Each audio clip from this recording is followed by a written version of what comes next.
1,000. Hundreds also die in China from the strongest typhoon to hit the mainland in 5 decades. Sam峡sinks more than 1,000 ships and wrecks over 50,000 houses when it slams into the southeastern part of the country on August 10th. And floods from Typhoon Bilis killed nearly 500 people in China during the summer. Floods have been a centuries-old problem for the country, but that may soon change.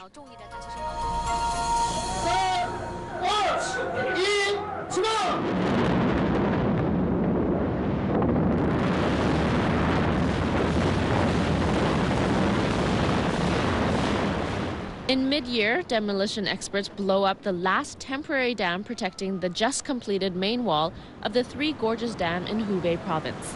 It signifies another milestone in the Three Gorges water control project that aims to tame the flood-prone Yangtze River. Firecrackers are set off to celebrate it as workers laid some 192 tons of explosives strong enough to topple 400 10-story buildings. When finally completed, the Three Gorges Dam is not only expected to stem China's perennial flooding problem, but also supply roughly 4% of the country's electricity. Yet the world's biggest hydroelectric project, first proposed by Sun Yat-sen in 1919 and begun in 1993, has always been controversial for environmental, archaeological, and demographic reasons. Another controversial national energy project is Iran's nuclear program.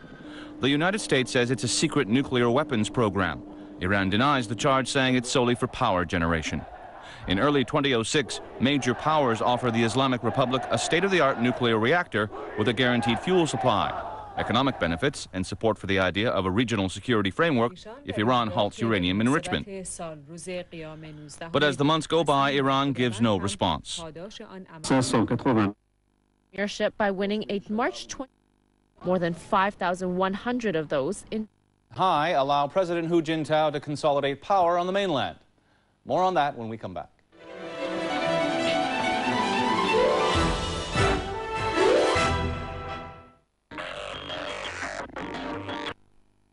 身份证不合格，咱不懂他没的业务，不懂业务呢，敲了缺一个字啊，得跑好几天，就是太麻烦，也给。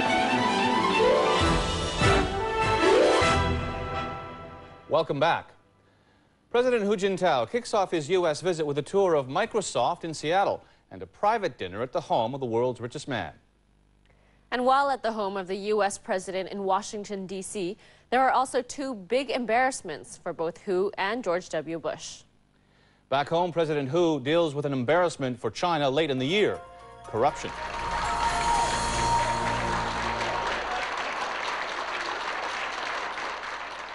In April, President Hu Jintao becomes the first Chinese president to visit Microsoft's suburban Redmond, Washington campus.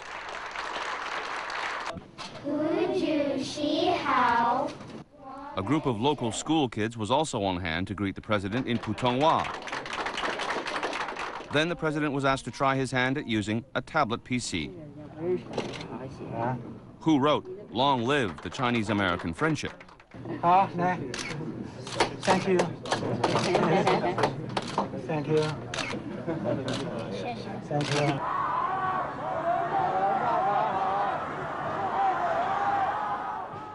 Earlier, both well-wishers and protesters greeted President Hu upon his arrival in Seattle. Before arriving in Washington, D.C., Hu called for joint efforts to address the trade imbalance between China and the United States and made no apologies.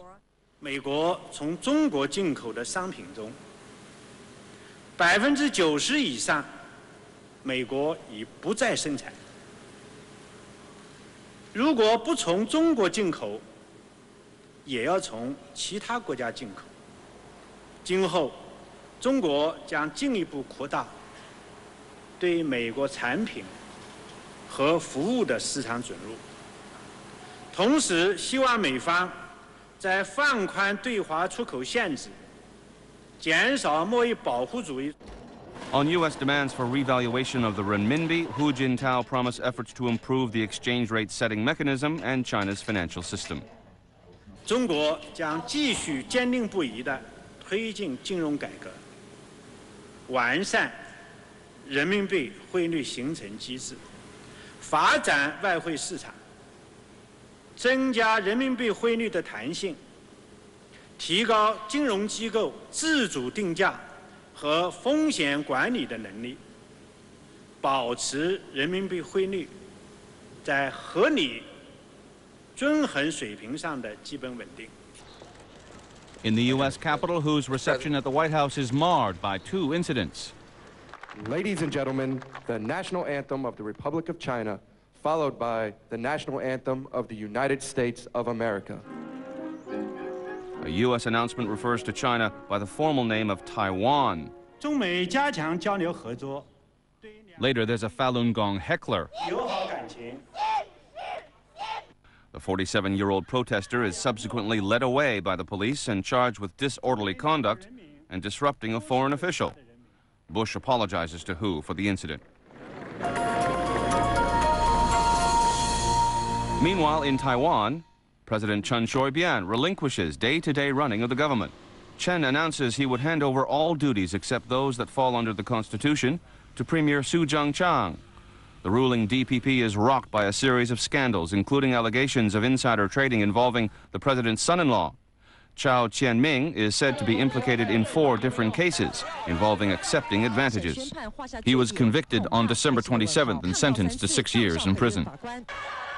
Thousands of people rally in Taipei on June 3rd, calling on Chen to resign. The protest is organized by the opposition People First Party, but Kuomintang chairman Ma Ying-jeou also turns up to lend his support. The two leaders of Taiwan's main opposition parties, Ma Ying-jeou and James Soong, join hands outside the presidential palace in Taipei.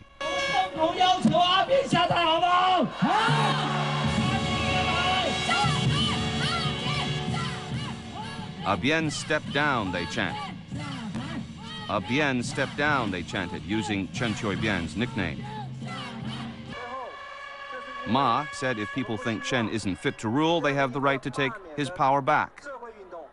He said the president doesn't need to commit a criminal act in order to be recalled. Ma added that people have been unhappy with Chen's rule for 6 years, and the recent scandal was just the last straw. James Soong also said Chen is incompetent and should step down immediately.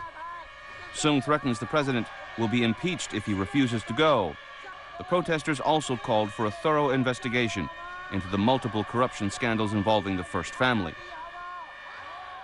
During the rally, some of the president's supporters drove up to the site and confronted opposition protesters.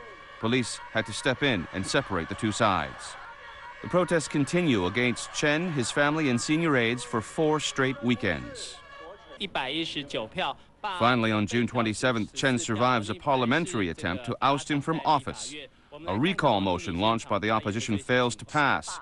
Following the unprecedented vote, Chen issues another apology for the scandals and calls on the opposition to stop the political confrontation.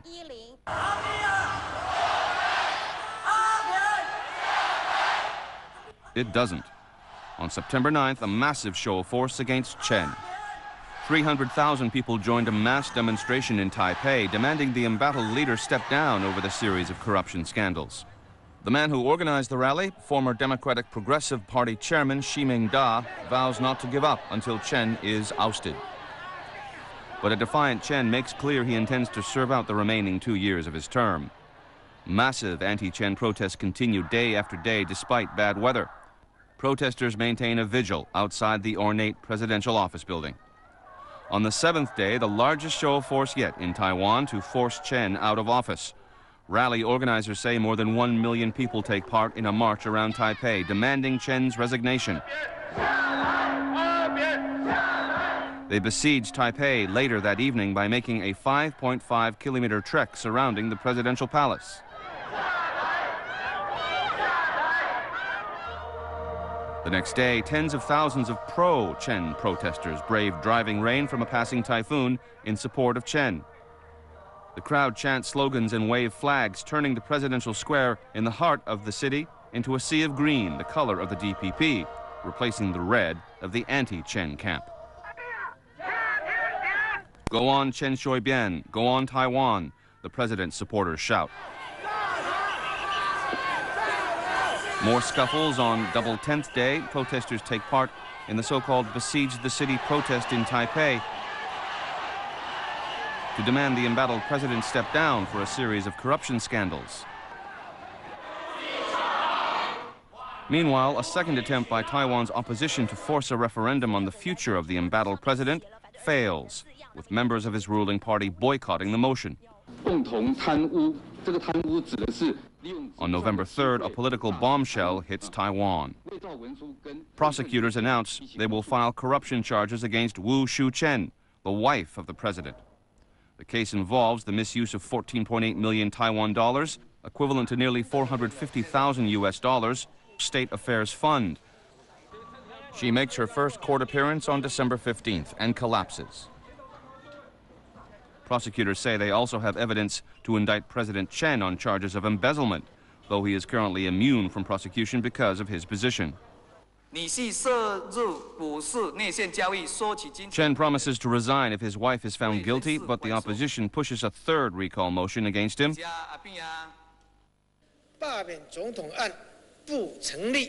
On November 24th, Chen gets a fresh reprieve when the opposition parties in parliament fail for a third time to pass a bill that would allow the electorate to vote on his removal from office.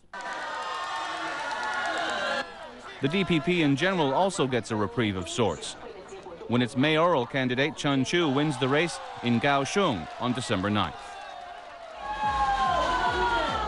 But Kuomintang candidate Hao Lungbin